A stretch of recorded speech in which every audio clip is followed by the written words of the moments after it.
what you want to do with your pollinator garden is pretty much nothing. You want to leave your cleanup until spring, and the reason for that is a lot of our native pollinators do overwinter in what we call leaf litter and hollow leaf stems on plants and whatnot. These grasses, for example, make perfect habitat for overwintering pollinators. First of all, this is a great time.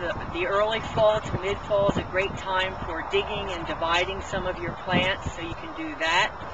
After your first frost, you might want to cut down your annuals or pull them out, whichever you like. After that first frost is also a good time to get rid of, dig up most of your tubers that you know may not make it through the winter.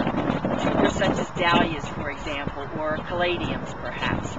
And one other thing to keep in mind earlier in the fall is that if Mother Nature doesn't provide enough water, you want to supplement that up until you really have the ground frozen.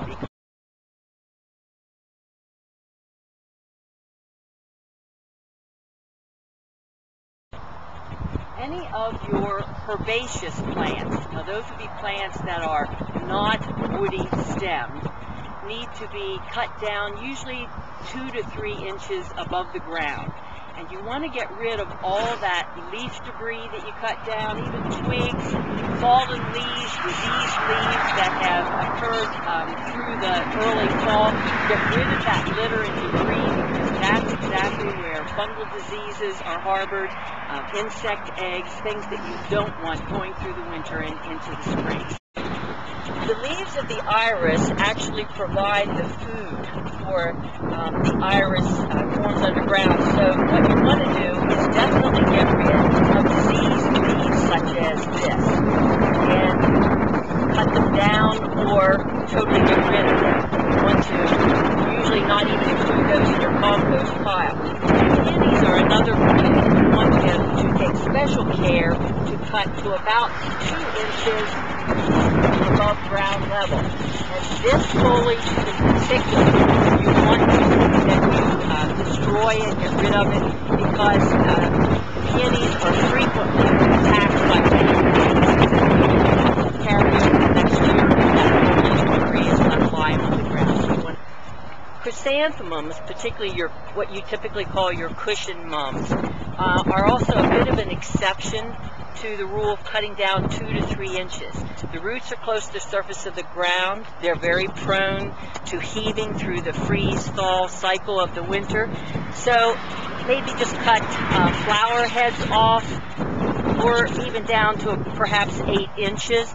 Let the rest of it, you can get rid of leaf debris. You'll also notice at the base of the chrysanthemums, as you will see with the base of many of your herbaceous plants, you have almost like what we call a rosette or a basal crown of new foliage that looks very healthy. Don't ever destroy that.